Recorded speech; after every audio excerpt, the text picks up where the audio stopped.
sa iyong presensya sa trono ng iyong biyaya.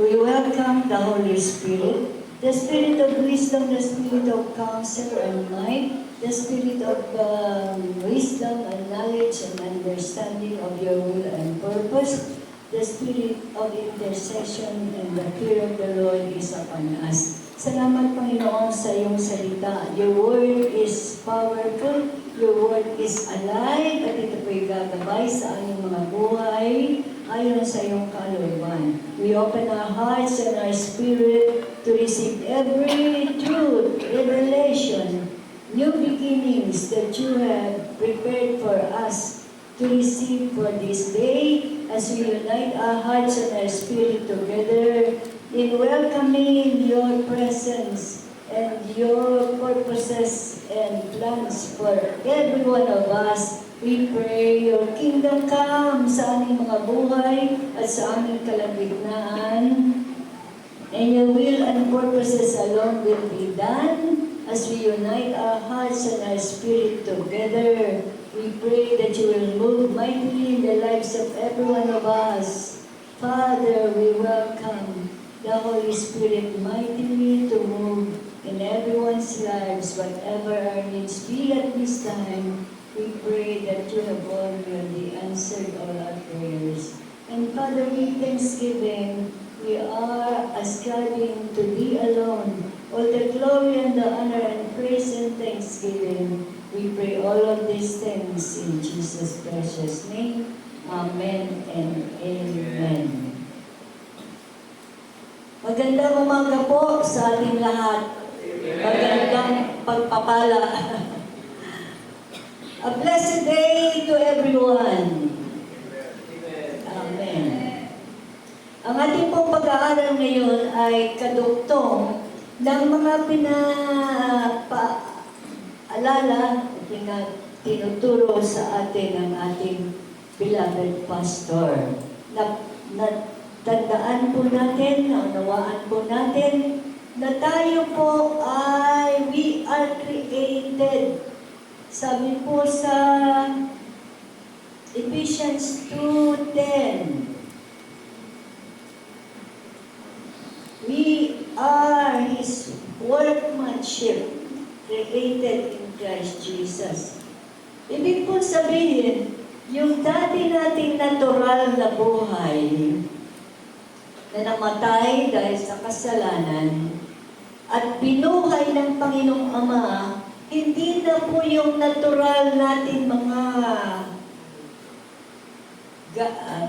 bahagi ng ating katawan. Because we are created in Christ Jesus. Ano yung galing sa Panginoong Jesus? Everything that is in Christ Jesus, doon din po tayo nagmula sa Kanya. Kaya nga po sinasabi na tayo bilang mga Christians ay we are the walking Jesus here on earth. At ang ating pong papag-aralan is today is the day.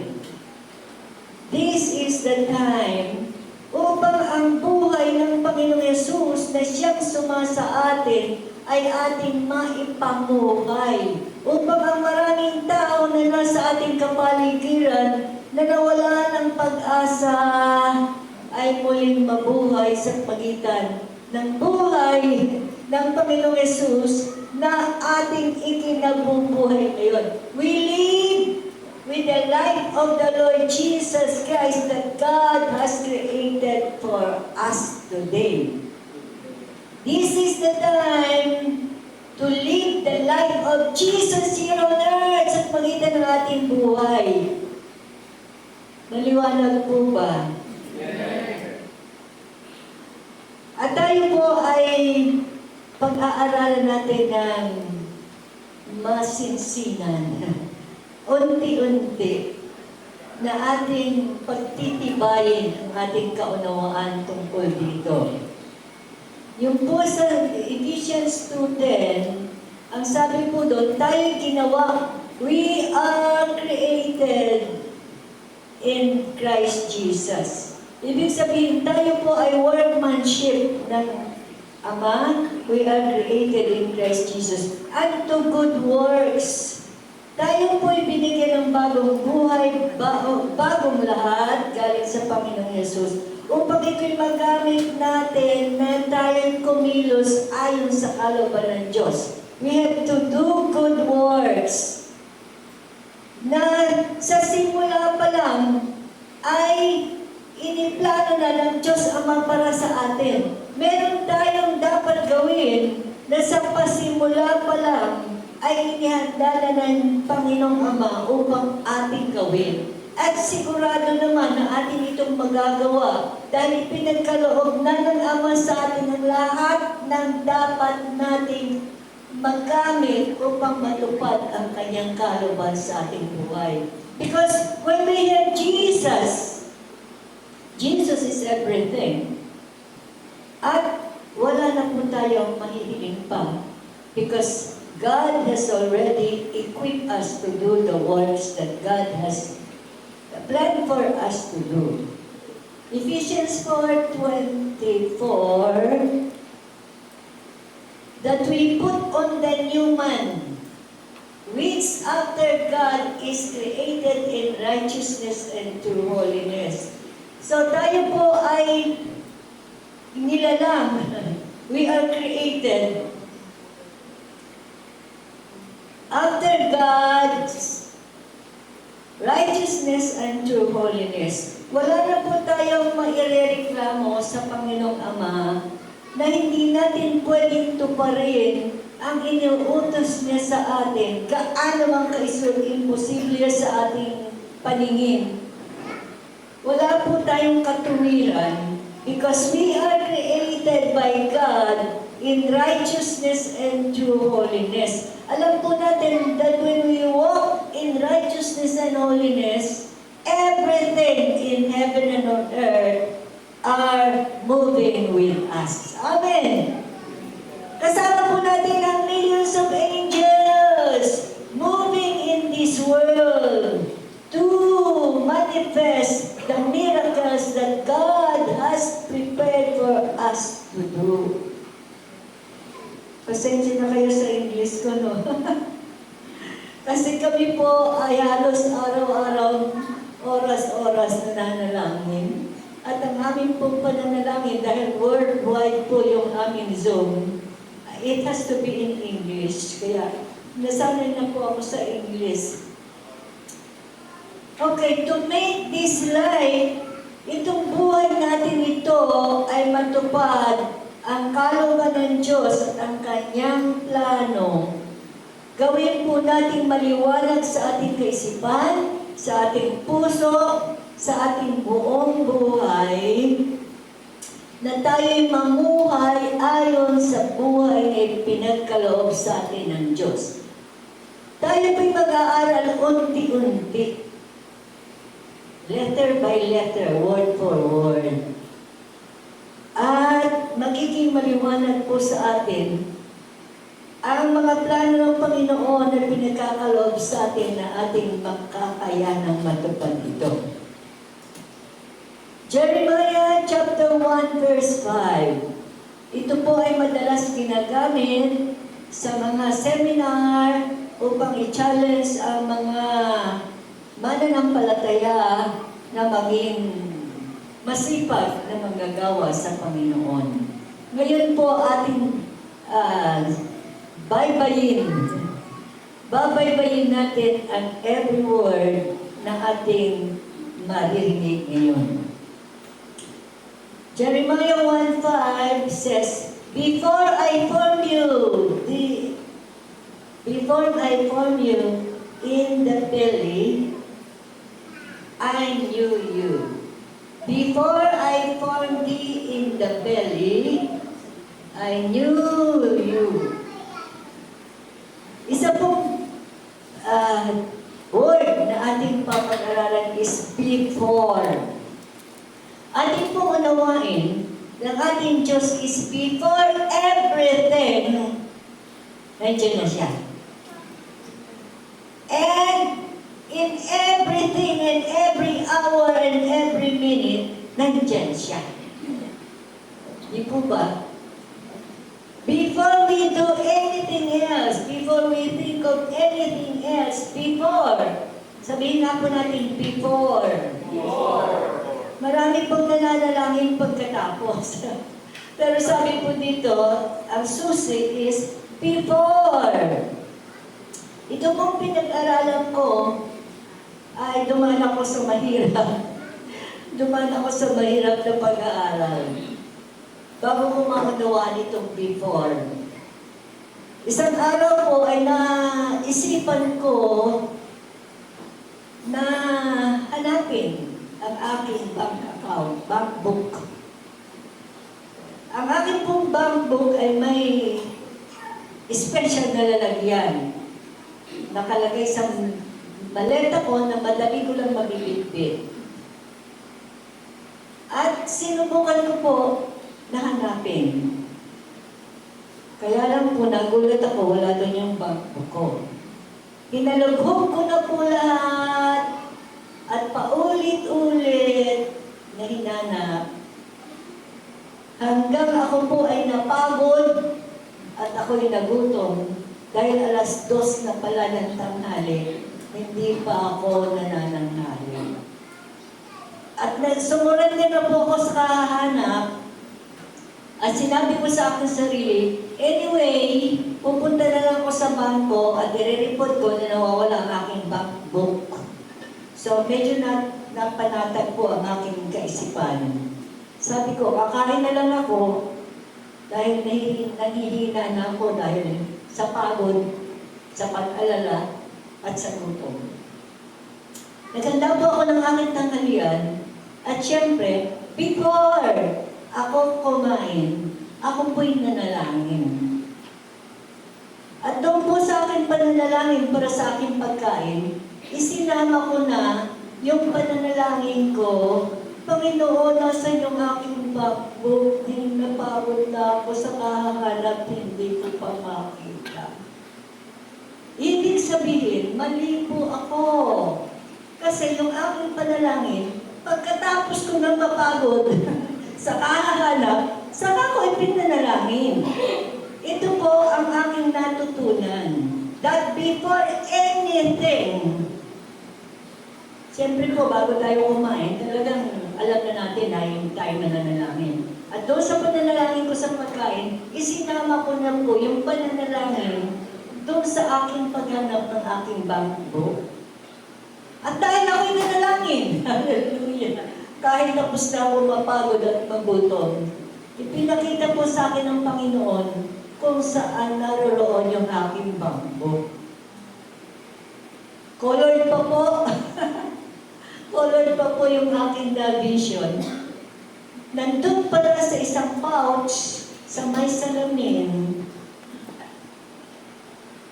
May pouch na bago na nakalagay sa may salamin. Yun ang na-vision ko samantalang ako'y nanalangin tungkol sa aking bank book.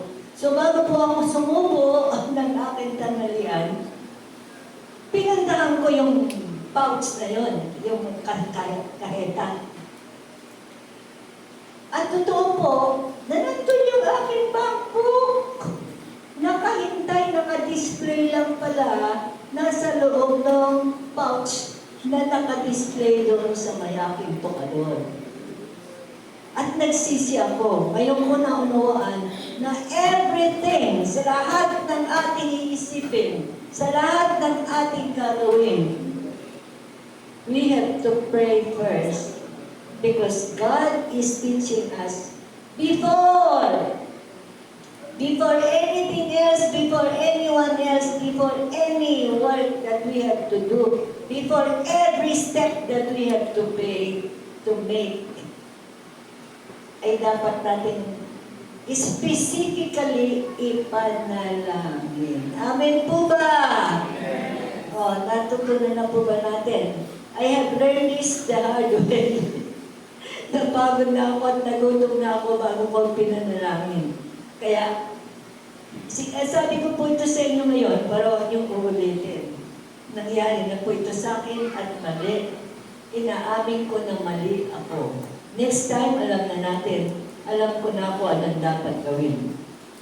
So, anong pinapag-aralan natin dito? Before everything, ay dapat natin ipanalangin because God is before everything. Before I formed thee in the belly. Isa pang katotohanan pa na ating dapat matandaan. Ang ating pong buhay ay galing sa Diyos. Marami pong tao na nakatingin na ang kanilang buhay ay galing sa kanilang nanay at tatay. Katotohanan, di po ba? Pag nakita mo yung bata, uy, kamukhang-kamukha ng tatay. Di po ba ganun tayo pag tumingin tayo ng bata?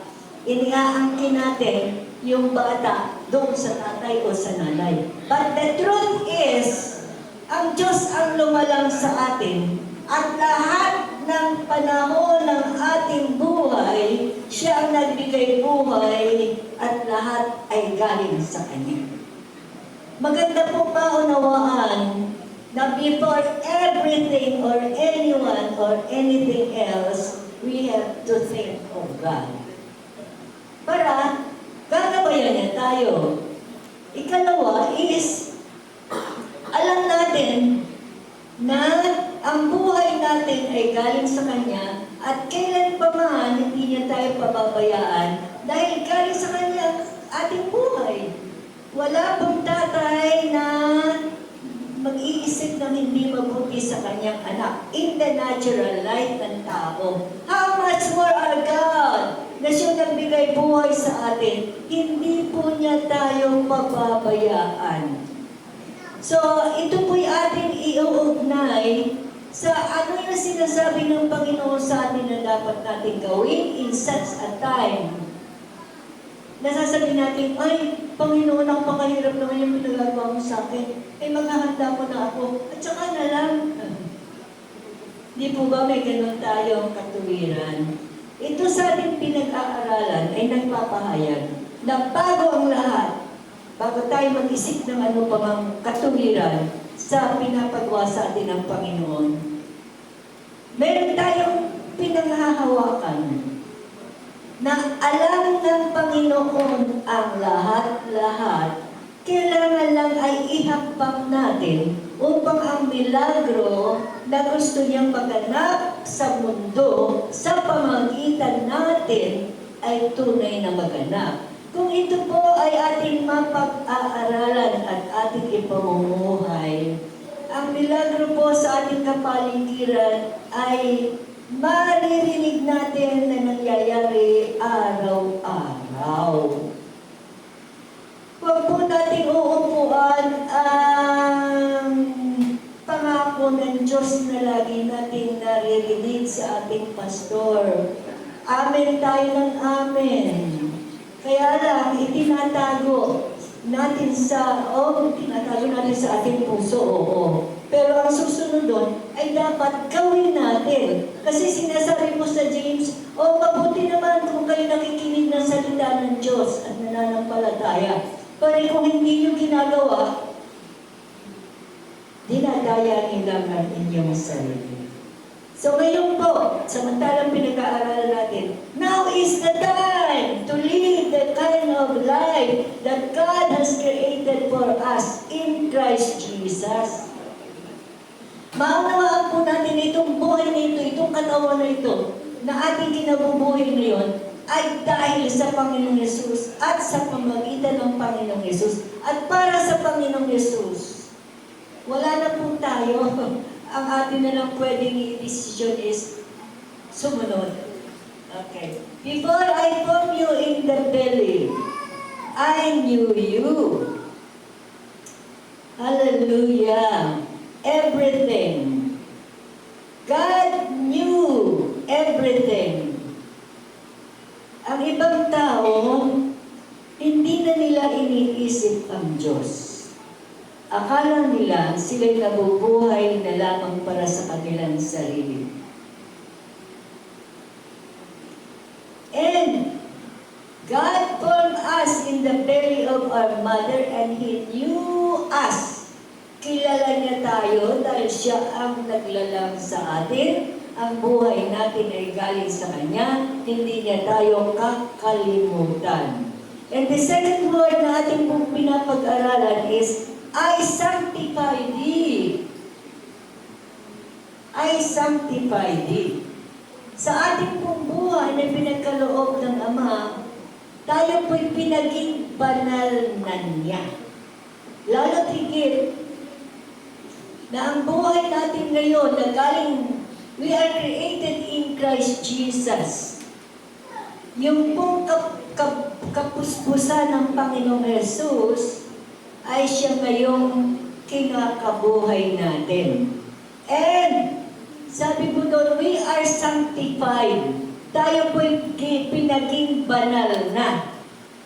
Sanctified, made holy to live a godly life.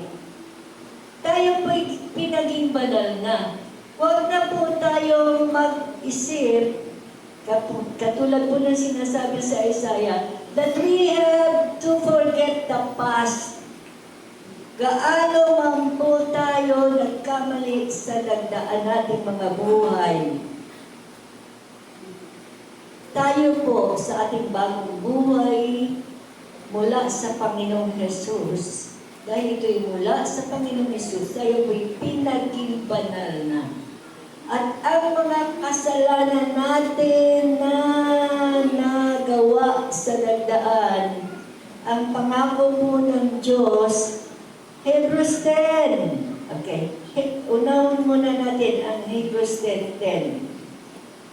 By which we are sanctified through the offering of the body of the Lord Jesus Christ. Tayo po ay pinaging banal na sa magitan ng banal na dugo ng Panginoong Hesus na nagugas sa lahat ng ating mga kasalanan, past, present, and future. And Hebrews 10:14. Hebrews 10:14. We are sanctified. Maniwala po tayo ng panampalatayaan natin na gaano mang kalaki ang kasalanan natin nagawa sa nagdaan. Ito po'y hindi na tayo sisingilin ng Panginoon. For all our iniquities and sin, ang kanyang pangako, I will not remember your sins and iniquities anymore. Tayo lang po ang nag-iisip ng ating malaking kasalanan na gawa sa nagdaan. Alamin po natin na si Apostle Paul, siya po ang nagbigay ng permiso upang batuhin hanggang mamatay si Stephen. But we know that Paul had been used by God effectively in His kingdom. Kaya po sinasabi din sa Isaiah na hindi na natin dapat pagbalik-balikan yung ating mga nagawang kasalanan sa nagdaan because it has been washed away by the precious blood of the Lamb and it will not be remembered against us anymore. Marami pong tao, meron po kaming kapitbahay, mayaman sila, at pabalik-balik sa ospital until pinalabas na po sa ospital kasi magang-magana at hindi na siya pwedeng umalis sa kanyang higaan. Pinatawag po kami nagpuri, at kami ay nagbigay ng salita ng Diyos sa Kanya. At pagkatapos po ay kinausap namin siya ng masinsinan. Siya po pala ay nag-iisip na mabuti na siya ay mamatay na. Yun ang kanyang iniisip at dinilisar sa kanyang buhay. Dahil yung kung nagawa niyang kasalanan sa nagdaan ay hindi niya makakalimutan at hindi rin nakakalimutan ng kanyang asawa na sa araw-araw ay itinuduldur sa kanya. Kaya po, sinabi niya, inikonfess niya sa amin, na sabi niya, kaysa sa habang panahon na naririnig ko na ako'y sinisisi ng aking asawa, mabuti pa daw po na siya ay mamatay. So this is very important para sa atin. Na sinasabi ng Panginoon na tayo ginawa niya, we are created in Christ Jesus. Wala nang bahagi ang ating nagdaan. Tayo'y pinatawad na ng Panginoon at patawarin na rin natin ang ating sarili. Hindi po tayo aangkin ng ng ating buhay na tapusin dahil lamang sa kasalanan na naganap sa nagdaan. We have to hold on the new life that God has created us in Christ Jesus. Sa pamagitan ng buhay ng Panginoong Hesus na may katuwiran, may kabanalan, lahat-lahat ay nasa Kanya. Siya na ang buhay na ating ipinamumuhay ngayon. At patawarin na natin ang ating sarili sa mga nagdaan. At ang pangako ng Panginoon, all of those sins and iniquities na naganap sa ating buhay sa nagdaan, bago natin isinuko ang ating buhay sa Panginoong Hesus, ay wala ng kapangyarihan sa ating bagong buhay ngayon. Dito po sa Cavite, ay meron din akong nakausap bago siya mamatay. Pero yung po pinag-pray namin, ng kapitbahay, ngayon po yung naglilinis na ng kanilang bakuran. Tinanggap po niya ang bagong buhay na galing sa Panginoong Hesus. Tinanggap niya ang kapatawaran at siya ngayon ay nabubuhay sa isang bagong buhay na galing sa Panginoong Hesus Kristo. Palakpakan po natin ang ating Panginoon. Yun naman po ang nakausap ko. Isa pa rin kaso na hindi rin niya nakalimutan yung nangyari sa kanyang buhay. At ang malungkot po, hindi po siya narating ng salita ng Diyos hanggang bago lang siya mamatay. Ang nangyari po, hindi siya taga dito sa Imos, pero dito ko siya natagpuan. Sa palengke daw po ng Imos, siya pinintangan na siya'y nagnakaw. At ang parusang ginawa sa kanya, nilagyan siya ng name tag. Ako'y magnanakaw. Nilagay dito. At pinaikot siya sa buong palengke ng Imos. Yung pong kanyang naranasan, hindi po niya ipinagsabi kahit kanino.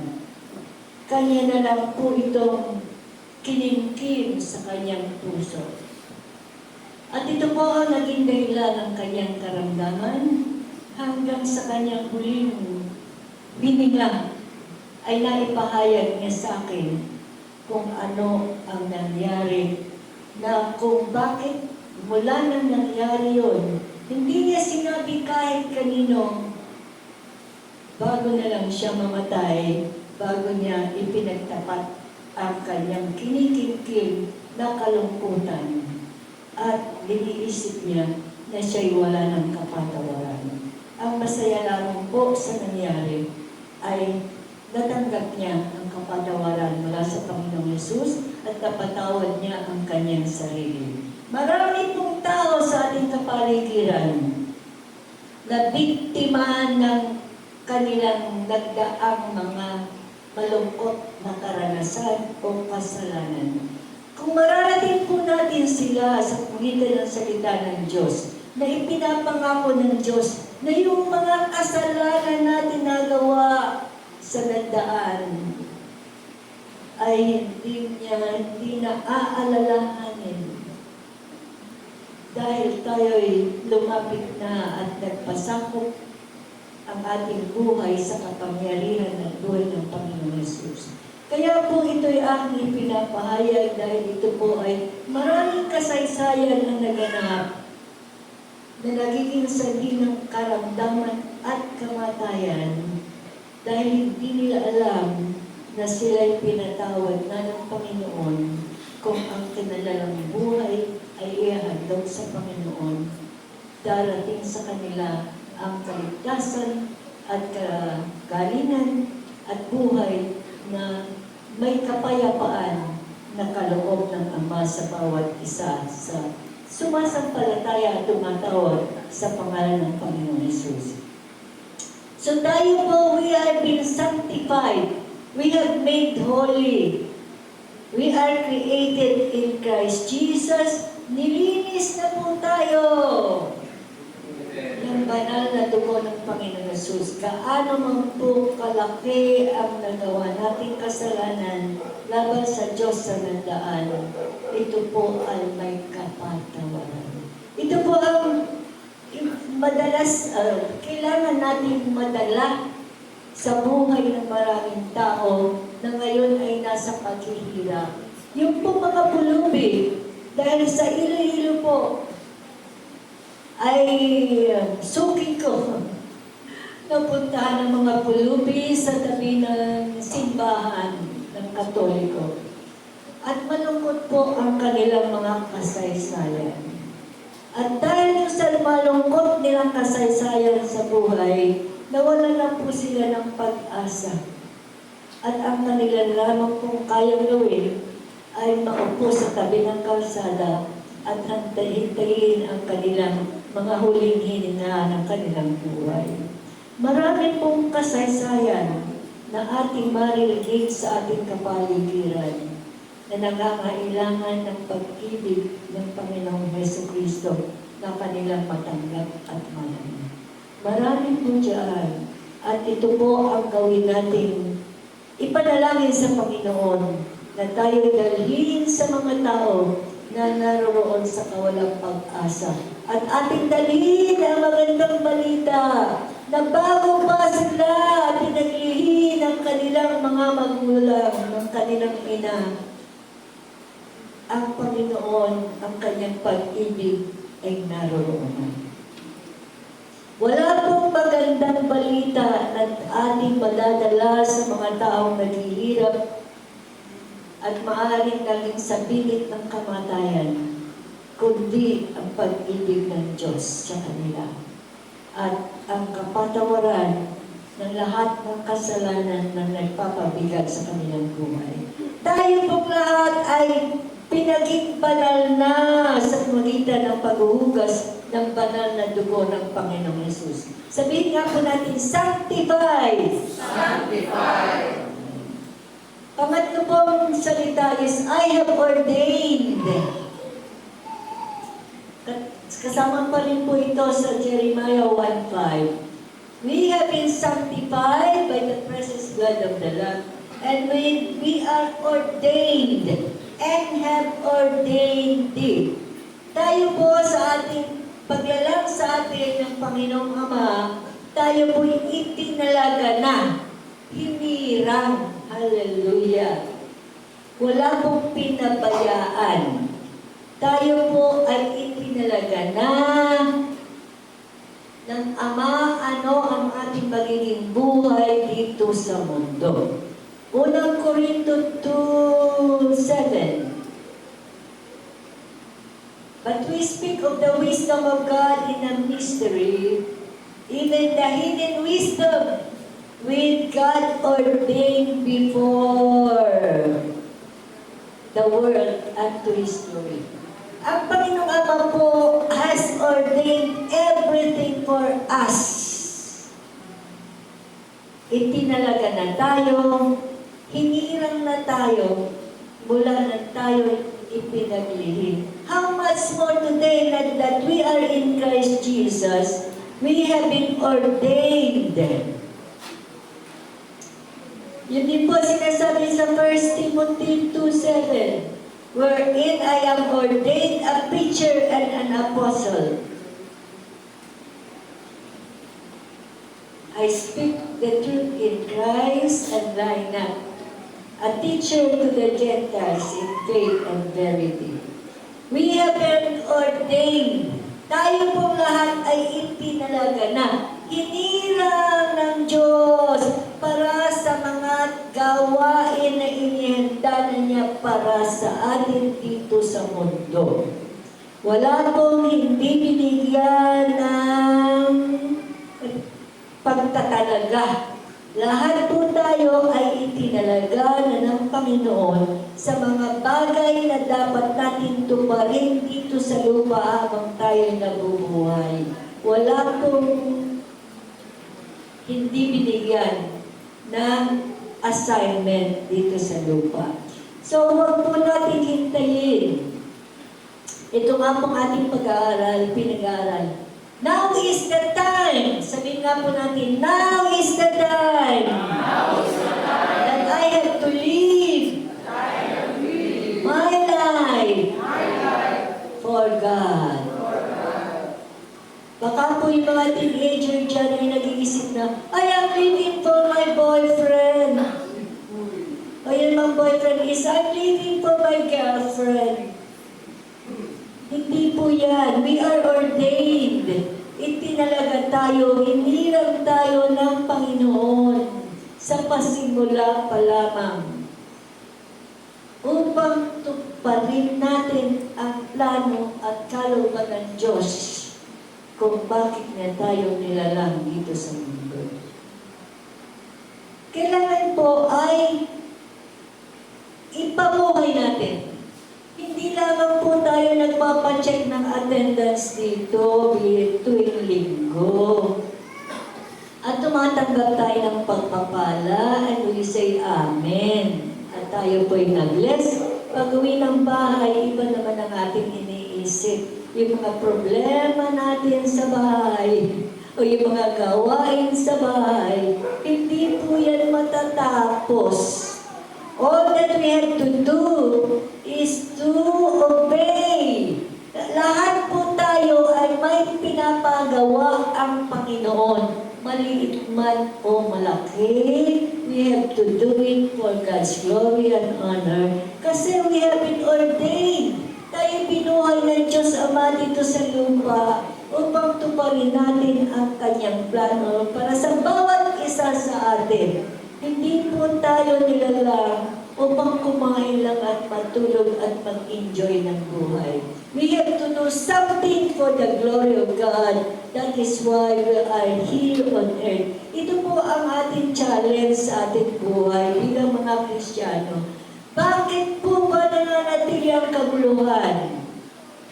Sabi po sa salita ng Diyos, ang gawa ng kaaway ay nananatili because ang mga matuwid ay nananahimik. Hindi nga po tayo nakikisama sa gulo, pero hindi din tayo nakikialam upang ang gulo ay matapos. We have to mediate. Kailangan tayong kumilos at ipahayag ang salita ng Diyos sa lahat ng tao na ating nakakausap upang kung lahat tayo kikilos at magpapahayag ng magandang balita ng kaligtasan, magkakaroon po ng milagro at himala sa ating kapaligiran. Amen. Isipin po natin, itong ating kalipunan ngayon, sabihin natin 8 tayo, 80. Nagpasimula po ang gawain ito sa pagitan ng 8 na babae doon sa salas ng bahay ni Tita Wen. That is where we started. Ipinahayag po namin ang magandang balita ng kaligtasan sa 8 kababaihan lamang. At mula sa 8 kababaihan na ito, nadala ang magandang balita ng kaligtasan sa kanilang sambahayan. At kayo ang bunga, mga apo sa tuhod. Ganon po. Ngayon po, medyo may nangyari po sa amin, ang aming kotse, nang kami makalabas sa toll gate sa highway. Malapit na po kami. Pero bigla na lang huminto ang aming sasakyan. But we pray, God, you have something special to do sa aming mga buhay. Ito po ang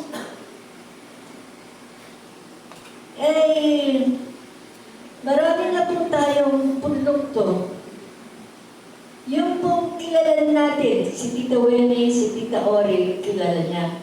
Si Nonoy.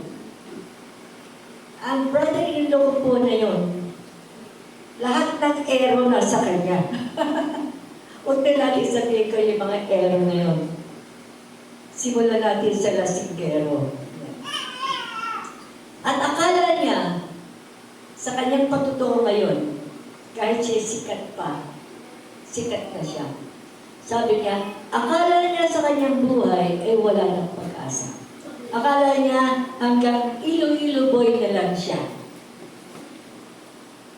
Pero salamat sa Panginoon dahil nadala siya sa Panginoon, tumanggap siya at natuto siya, at nasanay siya na sa buhay na matuwid.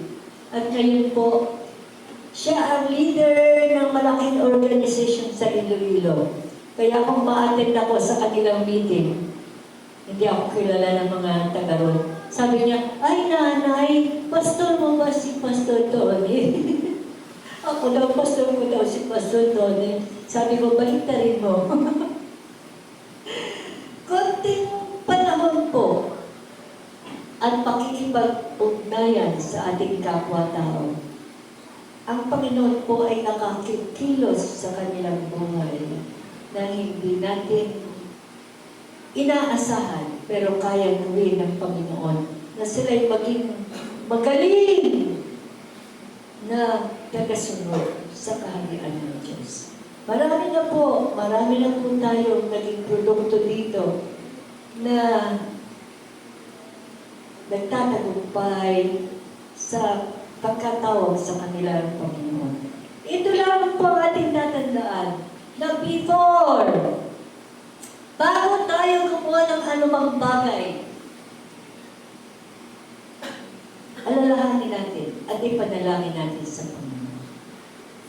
At tayo po'y nananampalataya na sa ating pamumuhay dito sa lupa, lahat sa ating buhay, dahil galing sa Panginoon ang ating buhay, alam niya ang lahat at alam niya ang kanyang plano para sa ating buhay. Kailangan lamang ay sundin natin at tuparin ito habang tayo'y naririto sa buhay na ito. At sa ating pong pakikipag-isa sa Panginoon Yesus, ano man po ang kalaki ng ating mga kasalanan na nagawa sa nagdaan, na siyang nagiging sanhi, kung lagi natin pag-iisipan, kung po sinasabi sa Isaiah, na kalimutan natin ang nakaraan. Dahil meron siyang gagawin bagong bagay sa ating buhay.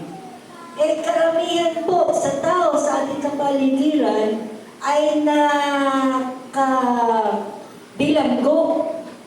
sa kanilang malungkot at makasalanan naganap sa kanilang buhay.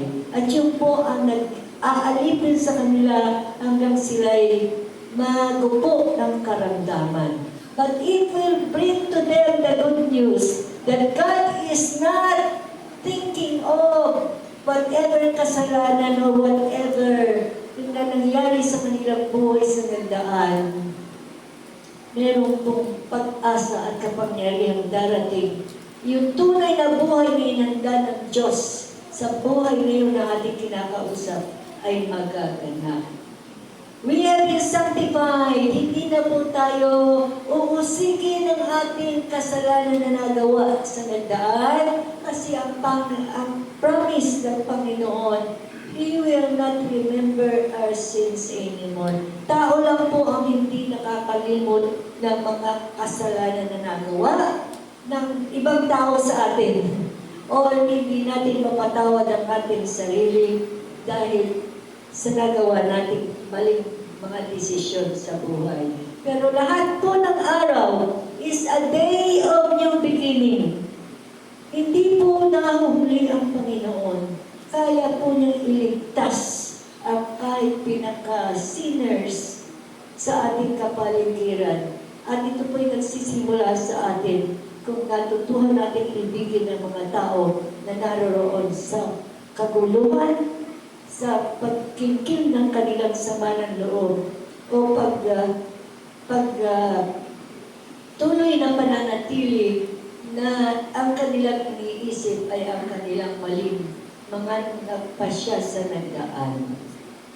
I have ordained, I have sanctified and ordained you a prophet to the nations. Ang iba po, itong salitang ito ng Jeremiah 1:5 ay pinatutungkol nila doon sa mga propeta, mga tanyag na propeta. Ang propeta po, ang ibig sabihin, tayo'y nakikinig, nakakarinig sa salita ng Diyos at ito'y ating ipinapahayag. Ang pagpipreach po dito sa pulpito is an office. Ito'y kapahayagan na nakatanggap siya sa Panginoon ng katotohanan at ito'y ipinapahayag niya sa manla. That is a word of a prophet. Iba po naman yung nasa opisina talaga ng propeta. Iba pa naman po yun. Pero itong nagpapahayag, nakarinig tayo ng salita ng Diyos at ito'y ating ipinahayag at ito'y ating ginanap. We are a prophet for God. Amen. Huwag po natin isipin na tayo muna ay i-ordain at mayroong mag-prophesy sa atin na tayo'y propeta at magsisimula po tayo kung ano ang pinapahayag ng Panginoon sa atin. Tinatanggap natin ang pinapahayag ng Panginoon sa ating buhay at ito'y ating ipinapahayag at ito'y ating ginaganap. Katulad ng nabanggit ng ating pastor, yung kaloob ng banal na espiritu ng kapahayagan, halimbawa po wisdom. Sa lahat po ng panahon na ako'y nangangaral o nananalangin, hindi ko po alam ang dapat gawin. Pero before yun, bago ang lahat, ako po'y nananalangin at itinatanong, Panginoon, ano ang nararapat kong sabihin sa tao na ito ng nangangailangan? Alam natin at pinananampalatayanan natin na siya ay kilala ng Diyos dahil ang buhay niya at ang buhay natin ay iisa galing sa Diyos. Amen. At meron din plano ang Diyos sa kanyang buhay. He has been sanctified also. Kaya nga lang, hindi nila alam kung paano tatanggapin, hindi nila alam kung paano sila mabubuhay ayon sa kalooban ng Diyos dahil wala pa silang naririnig na salita ng Diyos para sa kanila. Tayo po we are the voice of God here on earth. Amen po ba? Tayo po ang tinig ng Diyos sa ating mga kapitbahay. Tayo po ang tinig ng Diyos sa lugar na ating kinaroroonan. Huwag po tayong manahimik. Kailangan po ng mundo na ang salita ng Diyos ay maipahayag dahil ang salita lamang po ng Diyos at ang kanyang kapangyarihan ang kikilos, especially sa ating bansa, upang ang kalooban ng Diyos ay maganap. Tayo po ay mayroong pag-asa na ipahayag ko na po sa inyo ito, that Philippines have a spiritual heritage. Meron pong dakilang plano ang Diyos sa ating bansang Pilipinas, kaya nangyayari ito ngayon. Ibig sabihin, nililinis po ang ating bansa upang tunay na ang bansang Pilipinas ay maging isang bansang kikilalanin ng buong mundo. Amen. Hindi lamang tayo tinatawag na we are the only Christian nation in the Far East. Hindi lamang po tayo binigyan ng misyon to be missionaries sending nations to the world. Meron po tayong malaking papel na gaganapin sa pagbabago at kaugnayan at pagka-prosperity of all the nations of the world. Noong pong 29, July 21, kami po'y nagdiwang ng worldwide worship. Hallelujah! Nakahook up po ang 7 nasyon at buong Pilipinas na kami po ay nag-worship at kami po ay nanalangin at kami po ay nagsama-sama at itinanalangin ang ating bansa na ang kalooban ng Diyos ang magaganap kahit ano pa man ang nangyayari ngayon na ating nakikita at ating nadarama, huwag po tayong matakot. This is just a process wherein God will bring us to the pinnacle, yung kataas-taas ang plano ng Diyos sa Pilipinas ay magaganap. Hallelujah! Kaya ito po ang ating challenge ngayong umaga. That we have to live itong buhay na God created us through Christ Jesus. Living in righteousness and holiness. Tayo po'y pinaging ganap na ng Panginoon. Tayo po'y tinawag niya. Tayo po'y hinirang niya. At lahat po ng ating pangangailangan upang ating matupad ang plano ng Diyos sa buhay ng bawat isa sa atin ay magaganap. Ngayon po sa aking pananahimik, ako po labis na nagtataka, paano kami nakarating nag-mission sa Thailand ng 14 years at kinikwenta-kwenta ko po sa government payment lang ng visa and work permit. Kami po ni Angelic ay gumastos ng 3 milyon. 3 milyon! Pero wala po kami hiningaan na organisasyon, wala po kami hiningaan na simbahan, wala po kami hiningaan na kahit kanino po man na kami ay suportahan.